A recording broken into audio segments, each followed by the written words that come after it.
Hi everyone, welcome back to my channel. So for those new here, hi, my name is Jenny and I'm a second year family medicine resident.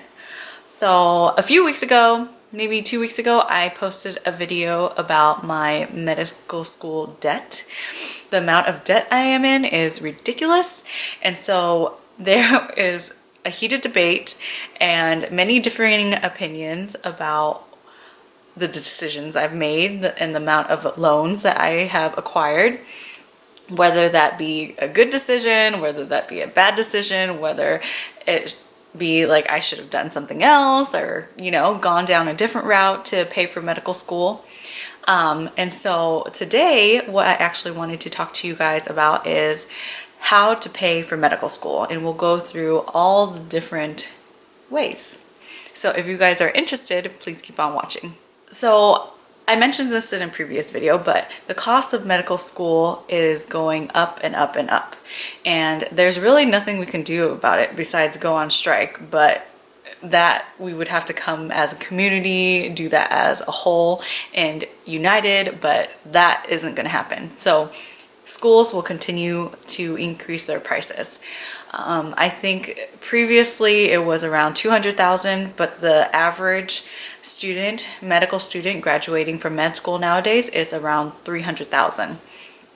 I think specific numbers range anywhere from $50,000 to $58,000, $60,000 a year now for medical school. And so the number one way that students pay for the large tuition amount is taking out school loans. And that's exactly what I did. I want to say like 99% of my classmates actually took out school loans, and this is how they paid for med school. So there's two general types of loans. One is from the government, the other one is private loans basically. And the main difference is that if you have government loans, once you're finished with medical school, you're able to go into different programs like loan repayment programs, forgiveness programs, income-based loan repayment programs, and so that is just based on your income. I talked about all of that in a different video, which I will link up here. So I would highly advise against going in the private loan direction, just because there's a lot of consequences to taking out those types of loans. One of them being that once you take out a private loan, you will no longer qualify for any of the government loan repayment programs, no income-based loan repayment programs, nor loan forgiveness. My cousin actually went to pharmacy school and ended up with close to $400,000 in debt.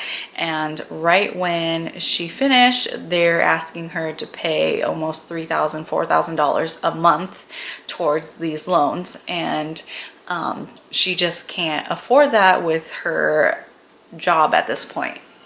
And so it becomes a really tough situation. So if you can, I would say just take out all government loans. And that's what I did.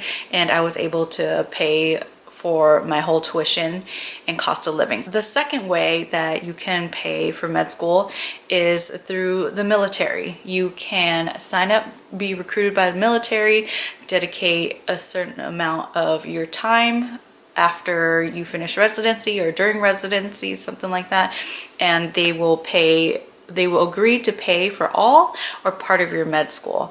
I'm not sure on the exact logistics about that because I am not personally in the military, but a couple of my friends are. The third way to pay for medical school is scholarships. Med school scholarships are a lot different. You have to be either extraordinary, write amazing essays, or I don't know, do something that makes you stand out. That wasn't me. I didn't get any scholarships. I didn't apply to any scholarships. And one, they're really hard to come by. Two, they're really time consuming, and I did not have a lot of time in med school. And even if you did get a scholarship, I haven't found any ones that pay for your entire tuition or cost of living. So it's great that you can decrease the amount of loans you'll be taking out. On the flip side, you'll still have to take out some sort of loan. The fourth way to pay for med school is if you were born into the right family who is rich. If you guys follow me for a long time, you guys know my family has been really poor growing up. They did not pay for my college. They did not pay for my med school. I took out loans to pay off everything.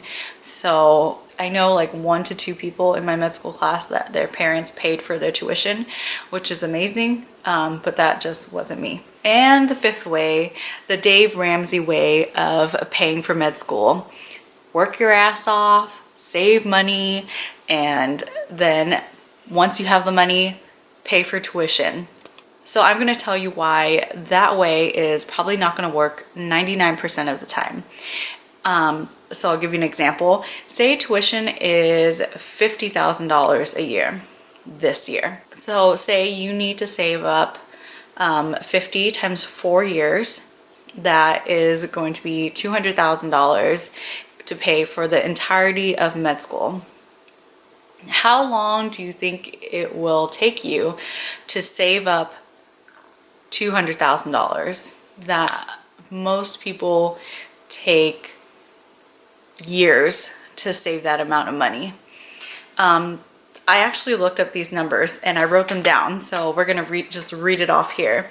The acceptance rate for getting into med school is not high. Like, everyone knows it's very, very, very difficult to get into med school. You apply to a shit ton of schools and cross your fingers and hope that you're good enough to get into one of these schools or even to get an interview.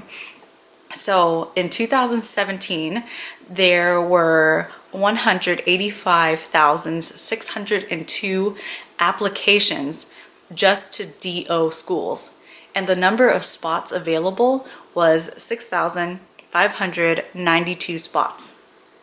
6,592. And you're saying like, oh, that's just the number of applications. That doesn't represent the total number of applicants. Well, the total number of applicants for just DO schools was 20,720. Those 20+ thousand people were after 6,592 spots. That's 31% matriculation rates. So only 31% of people applying will get into DO schools. As compared to MD schools, there was 51,432 applicants, people who applied, and then they were applying for 21,165 spots. So the acceptance rate into MD schools was around 41%. But the average MCAT, I just wrote all this down just because I think you guys want to know. The average MCAT for MD schools was 510.4, average GPA was 3.71, and the average science GPA was 3.64. Not saying that you won't get in if your scores are lower than this, it's just saying that your chances of getting in are harder. Given these statistics, say you take 3 years, 4 years, 5 years, I don't know, be realistic here. How long is it gonna take you to save up $200,000? Even if it's 3 years, I feel like that's pretty fast, you know? And with the thing about applying to med school is that your MCAT has to be up to date. Like, it has to be within the last few years that you've taken your MCAT. It has to be within the last few years that you've graduated college or like been to school or whatever. The chances of you getting into medical school just continues to drop lower and lower and lower the longer you're out of medicine. Sure, you can work as a nurse or work as a PA and stuff like that and save up money, but still you'll have to update your MCAT score and do well on that. And this is given that one, school doesn't increase their prices and the rate of inflation, you know. So those of you who want to save up money to go to med school, props to you. Like, I'm rooting for you, and if you think you can do it, that's great. I just personally don't think that that is a good option, or that will be ever a successful option. So once you become a doctor, paying off those loans won't feel as burdensome as, say, when you are not making much money in another job. The next question you guys always ask me is, should I work in med school or can I work in med school? And my answer is always no. I tell everyone it's really not possible. One, because med school is a full-time job. I wake up at 5 o'clock in the morning, I study, I have class from 8 to 5 every day, if not longer, and then I have to go to the gym, I have to eat, and then I have to study. I usually study from, say, like 7 o'clock to midnight. I'm exhausted and there's no real time to fit in work. And that's just your first 2 years. Your third and fourth year, you're on audition rotations, you're traveling to different hospitals, and your schedule's very erratic.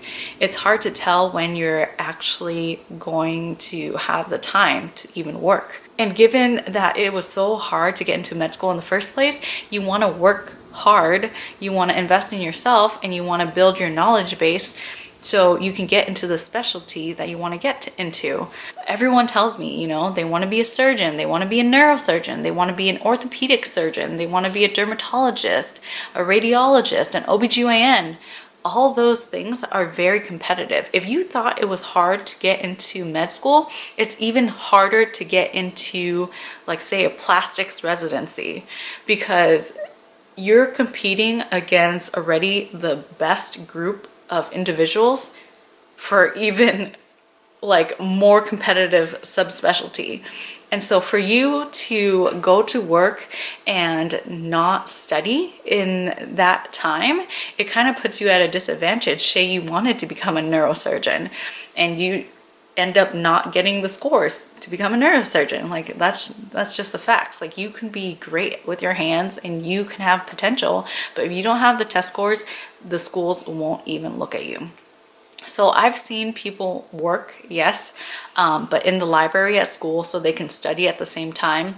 I had an ER, one of my friends, he was an ER nurse and he went to med school, and he probably did 1 to 2 shifts a whole year. And he just stopped working because he said it wasn't worth it. So those are just my opinions and my research that I wanted to share with you guys. Please take everything with a grain of salt. Do your own research. I will link everything that I talked about in the description box so you can see these numbers for yourself. So I always appreciate your thoughts. I always love conversation in the comment section. So if you guys know any other ways to pay for med school, let me know. Let a girl know so you can actually share that knowledge with everyone else. As always, I love talking to you guys. I hope to see you guys again next week. If you haven't already, please subscribe and I'll see you next time. Peace. Yay. Ready for bed? Yeah. Ready for bed. Say bye-bye. Say bye-bye. The entire space is going to be filled with costumes and original artwork. Bye, everybody.